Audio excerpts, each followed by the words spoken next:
नमस्कार मेरे प्यारे साथियों, स्वागत है आपका हमारे YouTube चैनल द रोजगार हाइलाइट्स में। तो आज हम बैठे हैं जो शख्सों के बीच में। ये दोनों सेलेक्टेड हैं ट्रेडमैन मैट के पद पर 41 एफएडी में जो भर्ती हुई थी अभी 1-2 महीने पहले। उसका रिजल्ट आया शायद दिसंबर में। ये भाई रामवीर भलाई और सत्यनारायण, यस जी, दोनों का रिजल्ट अभी आया है इनका। और तो आज हम भर्ती के बारे में पूरी बात करेंगे कि भर्ती किस प्रकार से उसका प्रोसेस था, फिजिकल, मेडिकल और उसका जो भी है रेस के बारे में। तो सबसे पहले आपको बधाई, बहुत बहुत thank you sir, thank you बहुत बहुत आपके लिए। तो सबसे पहले तो आप बताइए, आपने ट्रेडमैन मैट का फॉर्म भरा था, उस टाइम आपकी तैयारी कैसी थी रेस की? तैयारी सर जैसे नॉर्मल हम गांव से हैं, हाँ, तो सुबह खड़े होंगे 5 बजे, रोज जाते हैं मॉर्निंग में, और पास में रोड, गांव के पास खाली रोड है, उस पर दौड़ करते हैं दोनों साथी। आपने मतलब रेस के टाइम पे कितने मीटर की तैयारी की थी? मतलब वैसे अक्सर उसमें 1600 मीटर मांगते हैं ट्रेडमैन मैट पद पर, हाँ, सर। लेकिन आपने तैयारी कितने किलोमीटर की थी? भर्ती से पहले तो हमने तैयारी की थी 2 किलोमीटर। अच्छा, 2 किलोमीटर आप डेली दौड़ते थे? 2 किलोमीटर दौड़ा हम। और उस 2 किलोमीटर का आप टाइम लगाते थे? हाँ, 2 किलोमीटर टाइम लगा जो भी अच्छा, लगभग 8 मिनट के आसपास हम उसे कवर करते थे। फिर तो पहले तो मैं ये बता दूं कि जो भाई ट्रेडमैन मैट की तैयारी कर रहे हैं वो 1600 मीटर ही ना दौड़ें, 2 किलोमीटर की तैयारी करें, क्योंकि एक्स्ट्रा लेके चले मतलब। क्योंकि भर्ती में जाकर थोड़ा बहुत ऊपर नीचे हो जाता है। भगा देते अगर आप स्टेमिना 2 किलोमीटर का लेके चलोगे तो भर्ती में आपको उसका प्रॉफिट मिलेगा।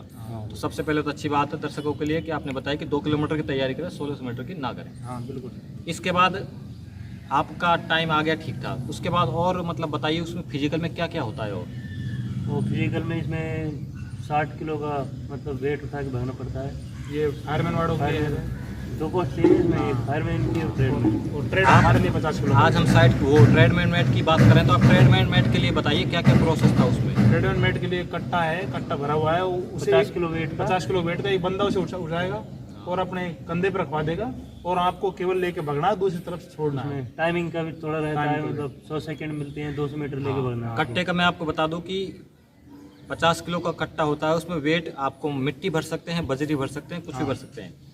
आपको कई भर्तियों में क्या होता है कि उठवा देते हैं, कईयों में खुद को उठाना पड़ता है। हाँ, इसमें उठवाया था। हाँ, इसमें आपको उठवा दिया उठवा था। दिया हेल्प करी थी आपकी मतलब भर्ती लेह में थी तो वहाँ पर मौसम भी थोड़ा अच्छा नहीं था, इसलिए आपको थोड़ी मदद की। हाँ बिल्कुल ऐसा। मदद कर दी उन्होंने। मैं आपको बता दूं कि उसका टाइम होता है 200 मीटर आपको दौड़ना पड़ता है 50 किलो का वजन लेकर, हाँ सर, हाँ और बिल्कुल ऐसे ही। 100 सेकंड में। यस बिल्कुल। वैसे 96 सेकंड रहते हैं, बाकी 100 सेकंड मिल जाते हैं शायद। इसमें फेल नहीं करते ना किसी बंदे को, सोचते हैं भाई रेस करने के बाद ही प्रोसेस है। इसलिए थके हुए हैं उनके लिए तो लगभग पहला प्रोसेस इसमें रेस होता है 1600 मीटर। तो मैं आपसे पूछना चाहता हूँ कि रेस में कितने बंदे दौड़ाते हैं? एक बैच का कितने बंदों को बैच बनाते हैं? तो हमारे टाइम पे तो करीब 200 बंदों का बैच था। 200 तो उसमें से करीब हम 50 से 60 बंदे पास हुए थे रेस में। मतलब 200 बंदों का आपका बैच बनाया था, उसमें से 50 बंदे ले लिए। ले आगे। मतलब रेस के लिए ठीक ठाक तैयारी होनी चाहिए। हाँ, तैयारी ठीक ठाक नहीं, बहुत अच्छी तैयारी होनी चाहिए। तैयारी चाहिए इसमें, बहुत बड़ी चीज़ है। तो सबसे पहले तो ये, अगर आप ट्रेडमैन मैट पद के बारे में सोच रहे हैं तो अपनी रेस की तैयारी अच्छी करें। अच्छा, एक बात बताओ, रेस हो गई, उसके बाद कट्टा आपका वेट हो गया, इसके अलावा बताइए कि इसमें हाइट होती है नहीं होती? नहीं सर, हाइट ट्रेडमैन में तो ये नहीं होती है। हाइट का, चेस्ट तो का। जो भाई ट्रेडमैन मैट पद पर अपने हाइट का कोई इशू नहीं है, आपकी हाइट कितनी भी है आप फॉर्म भर सकते हैं। चेस्ट का बताइए, इसमें चेस्ट का कोई इशू होता चेस्ट कोई मतलब नहीं है, चेस्ट का कोई नहीं मापता है। ओनली 2 स्टेप होते हैं, एक रनिंग का और एक वेट उठाने का होते हैं। दो ही दो मापता ही होते हैं। तो सबसे पहले मैं आपको बता दूं, AOC में ट्रेडमैन मैट पद पर आपको केवल रेस करनी है और 60 किलो वजन उठाना। इसके अलावा आपका height, chest, sit-up, beam, long jump, high jump कोई नहीं होता, कोई इसमें झंझट नहीं है। चलो, आपका फिजिकल हो गया, उसके बाद नेक्स्ट प्रोसेस क्या होता है इसमें? उसमें फिजिकल होने के बाद 1 घंटे के अंदर मतलब प्रत्येक बैच को निकाल देते हैं और उनसे कह देते हैं कि भाई आपका इतनी तारीख का एग्जाम है, आप जाइए। मतलब एग्जाम के आप आमंत्रित फिजिकल होने के बाद आपको अपने उस पे शायद एडमिट कार्ड पर अटेस्टेड लगा के देते हैं कि आप फिजिकल क्वालिफाई हो चुके हैं, और आपको नेक्स्ट एग्जाम के लिए डेट दे देते हैं। हाँ, कितनी तारीख तो को सबसे पहले आप बताइए, एग्जाम का सिलेबस क्या है? पहले तो सिलेबस था इसका, मैथ थी, रीजनिंग थी, इंग्लिश थी और जीके थी। अच्छा, math, reasoning, English, GK 4 subject थी। आपका नेगेटिव था नहीं था? इसमें तो नहीं था, नेगेटिव क्वेश्चन फेवरेट इसमें नहीं था। तो मैं आपको बता दूं कि कई भर्तियों में नेगेटिव होता है, कईयों में नहीं होता। इसका भी ज़्यादा नॉर्मल नहीं होता। जो बंदा ठीक ठाक पढ़ने वाला है तो मुझे आप बताइए कि अगर बंदा इसकी एग्जाम फिजिकल हो गया है अगर पेपर की तैयारी कर रहे हैं तो उसको कौन से सोर्स अपनाने चाहिए, कहाँ से उसको तैयारी करनी चाहिए जो मतलब उसका पेपर पास हो जाए। जीके के लिए आप सबसे पहले बताइए, जीके में क्या पढ़ना चाहिए, मतलब ज़्यादा पोर्शन किसका होता है? जीके के लिए अब की बार जो थी भर्ती, इसमें प्रोसेस था कि लेह की जीके, लेह जो वहाँ का जो नॉर्मल जीके बनती है, वहाँ क्षेत्र की जीके वो जो भी है सबसे ऊंचा लेह में क्या है, एयरपोर्ट है। बाकी मेरे हिसाब से जो अभी भर्ती आ रही है एओसी की सिकंदराबाद, उसमें आपका ऐसा कोई जीके नहीं आएगी, उसमें इंडिया जीके आएगी। हाँ, तो आप इंडिया जीके के बारे में बताएं, इंडिया जीके के सोर्स मतलब कहाँ से पढ़ना चाहिए, इंडिया जीके और वर्ल्ड जीके और साइंस के क्या सिस्टम है उसमें? इंडिया जीके के लिए तो सबसे बेस्ट हमारे लिए लूसेंट है। लूसेंट से बाहर इसमें कुछ नहीं जाता, उसी से तैयारी करते हैं। वो जो देंगे ना, हमने लूसेंट पढ़ी है, दोनों लूसेंट पढ़ी है, और लूसेंट से बाहर कुछ भी नहीं है, लूसेंट ही देंगे। उससे ज़्यादा तीन चार दर्शकों को बता दूं कि आप केवल लूसेंट एक किताब पढ़िए, लूसेंट उसको रट गिराइए जीके के लिए। और मैथ के लिए क्या क्या मतलब ज़्यादा प्रश्नावली, कौन सी प्रश्नावली ज़्यादा वेटेज था जिनका मैथ में? फर्स्ट मैथ जो हम फर्स्ट में गणित जो होती है अंकगणित।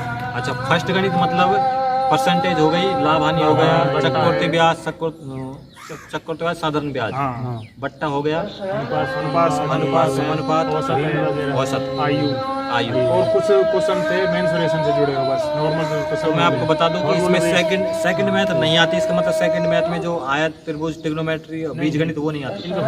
तो केवल आप फर्स्ट गणित की तैयारी करें। माथुरिया की बुक यदि पढ़ें तो फर्स्ट में कोई बात। मैं आपको बता दूं कि दोनों भाइयों ने रामनिवास मथुरिया की एक बुक आती है, उसमें से फर्स्ट पोर्शन अंक गणित वाला पढ़ें, केवल सफिशिएंट है मैथ के लिए मेरे हिसाब से। हाँ, बिल्कुल। और रीजनिंग में किसका ज़्यादा वेटेज था?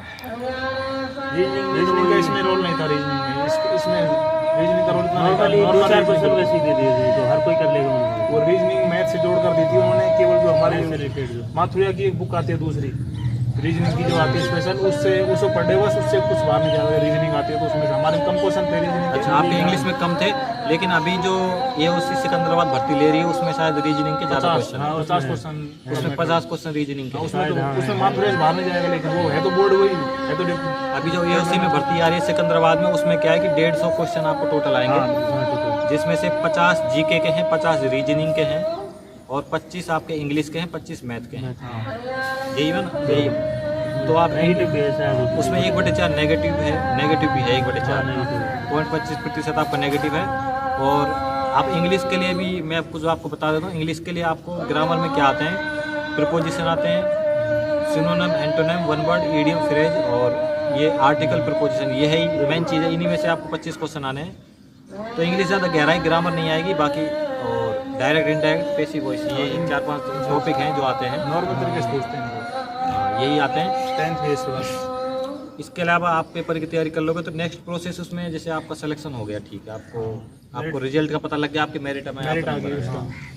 उसके बाद आप बताइए, उसके बाद आपको क्या प्रोसेस, नेक्स्ट आगे क्या प्रोसेस था? मेडिकल का बताइए, क्योंकि बहुत बंदों को कन्फ्यूजन होता है कि इसमें मेडिकल कौन लेता है।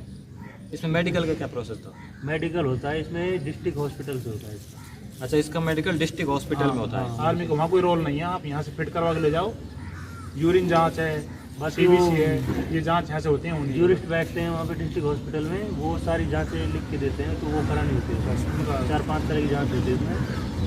मतलब आपको यूनिट की तरफ से फॉर्मेट दिया जाता है, वो फॉर्मेट आपको सिविल हॉस्पिटल में जाकर डिस्ट्रिक्ट लेवल पर भरवाना होता है। जो कुछ उसमें जांचें दी हुई तो होती हैं, वो जांच आप कराइए। उनमें से कुछ वो पूरी भी नहीं, उनमें से जो मेन में जांच डॉक्टर बताता है वही करवानी होती है, पूरी जांच देता है। बहुत से लोगों का ऐसा कंफ्यूजन है कि मेडिकल में अनफिट है ज़्यादा, मतलब जिन्होंने आर्मी का मेडिकल नहीं किया तो वो शायद पास हो जाएं, क्योंकि इसका मेडिकल सिविल में होता है। आँखों का कोई सिस्टम नहीं है, आँख अगर आपकी चश्मा भी है तो आप 6/24 तक भी आप फिट हो। हाँ, बस वो पढ़वाते हैं ना, यहाँ पढ़ना होना चाहिए, बस वहाँ कोई मतलब नहीं, कोई पूछेगा आपसे क्या है आपका। बाकी मेडिकल में इतना कोई खास रोल नहीं है, सिविल से आप मेडिकल करवा लो और आपका हो जाएगा।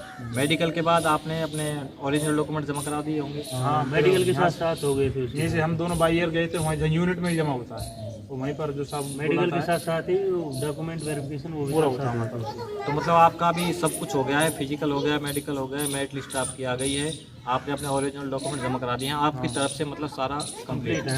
हाँ, एक चीज़ और मैं भूल गया, मेडिकल के अलावा आपका वेरिफिकेशन कैसे हुआ था? वेरिफिकेशन, पुलिस वेरिफिकेशन हुई होगी?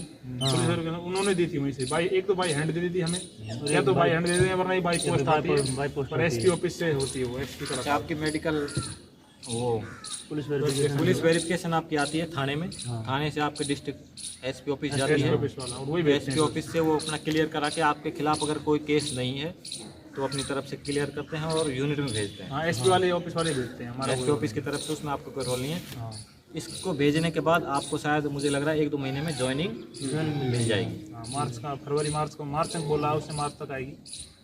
तो मेरे हिसाब से ये लगभग क्वेश्चन होते हैं ट्रेडमैन मैट पद के बारे में कि ये जो जिज्ञासा, और आप अपनी तरफ से कुछ बताना चाहेंगे। और मतलब सिलेक्शन के लिए वैकेंसी आपको पता है बहुत वैकेंसी आई हैं 2100 के लगभग, तो आप कुछ गाइड करना चाहोगे जो सिलेक्शन ले सके बंदे के?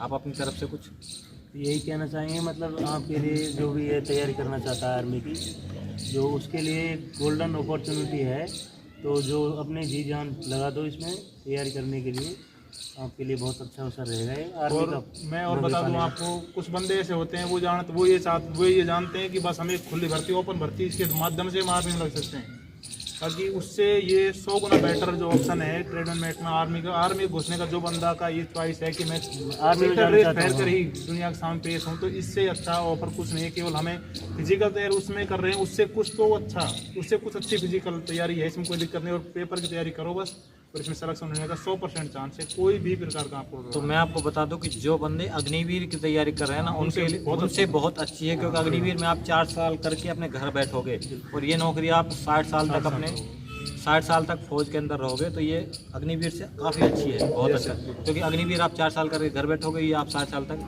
आपकी 60 साल तक रोजी रोटी आपके पास रहेगी, पीढ़ी तक ये पूरा बनाता है। और आपको बता दूं कि इसकी जॉब की आपकी 8 घंटे की ड्यूटी होती है, 8:30 से 4:30। ऐसा कोई वर्कलोड खास नहीं होता, फौज का जो मेंटेनेंस होता है स्टोर में वही आपको करना होता है। उम्मीद है आपको सारी जानकारी पसंद आई होगी, तो वीडियो अब यहीं ख़त्म करते हैं क्योंकि ज़्यादा लंबी हो जाएगी।